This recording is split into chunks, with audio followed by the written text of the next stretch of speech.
bao nói đòn ngái lâu bị mà cho sẵn dọn nè sẵn ổn ta về thiên sẵn đến đâu mẹ này tôi cả là mẹ này nè nam cô pi cho căn chạy bị thế cái thế cho cô pi nè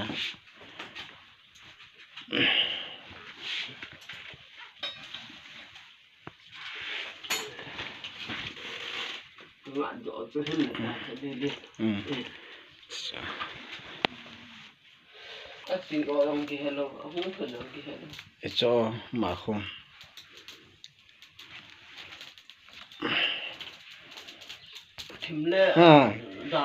chẳng sao rằng lưu mong sẽ là số đoàn thể chứ mà quay mà tao đón không lỡ ý chỉ là chẳng sẽ không đi cái tưởng nhiên thế hết thì không làm gì vậy ta mà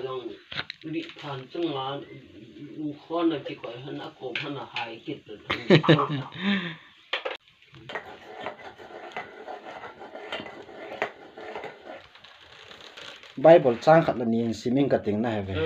ta là tàu này mình đi. First Thessalonica bung li trang som lagu ma chu ni pi siam tia la na.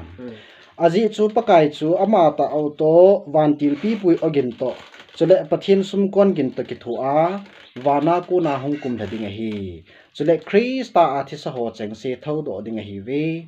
Zo le ei ho ahing na lai amo cheng se hi. Amo cheng se chu to van lai zola pakai lam tu dinga me ko nga tol to wa im khom dingo chule chu tia chu ei mati chana pakai to im khom jing dingo hi pathin ta thing sim do na wa pa pathin phathe bu pi han lang na hi chi hi pakai Jesu Krista phar khat ting le leisi na hi ami thing te ho pui to wa hong kit na ding thu hi na hi chi lai ya chu han do im thein di wa chu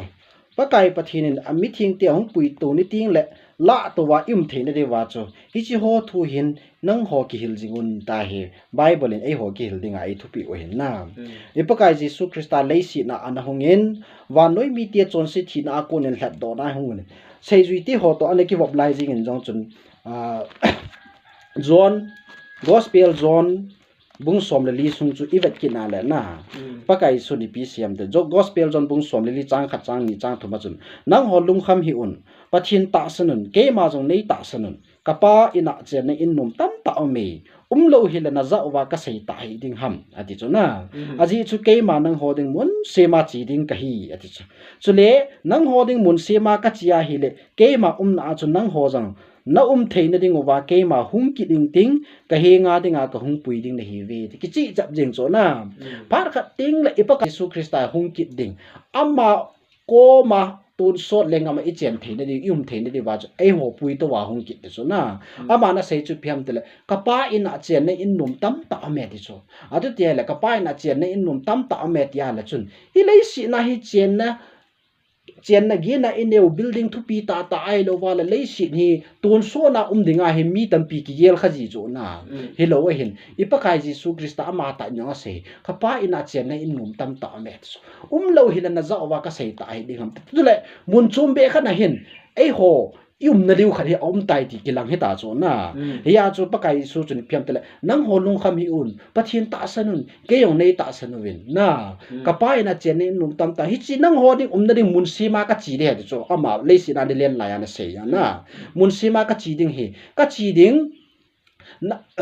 ni kho ting le nang ho puya ka na chu na theina de wa chu nang ho puya ka hung kit de he thi cho na he chi chu pakai Jesu Krista in ei ho ikilamun theina de wa ini sei pi thu changa hin iwet kina le hin I pakai Jesu Krista chu Calvary cross tu ni Palm Sunday so na I pakai Jesu Krista chu Calvary cross a akithanin athin chule akivhana akivuin ni thumnin athodo akit tai de so ala ni thumnia athoro zo wa hi ni som li hi na a sei jui te to aban mi sanga wal jen angai anikila an lai cho I pakai Jesu Krista thana ki vuita cho athoro ni khu athoro jo wa hi leisi na hi chamkhat na leng na lai a sei jui te to ki wap na lai cho le mi tampi angsunga ki la na lai cho na aban le iwet ki na le hin hi cha I pakai Jesu Krista hi ni som li ang hlinya hi asai ju te olivet mola he apuya na he chu olivet mola chu meilo ma he tor to wa hum ta joi pakai Yesu Krista he hi chu meilo ma la ta wa am pe ta he seju ho yong hin avet vet no cho na hi ta avet jing lai wa chu ipi ti tam te la hin van til mi ni ga sim te na so cha bung khat chang som langa chu pi siam te le chuin akal to wan lam avet vet pe ta un ve win pon bang sil mi ni akengu wa ahung dingen mi te ni chun galili gam mi ho ibola na dinu wa wan lam na vet vet jengu ham ati cho na ase yu te chun pakai su la to wa am chu avet no hi cho avet vet jing lai ta wa chu hi chu wan til mi ni chun sei cho na ipitinga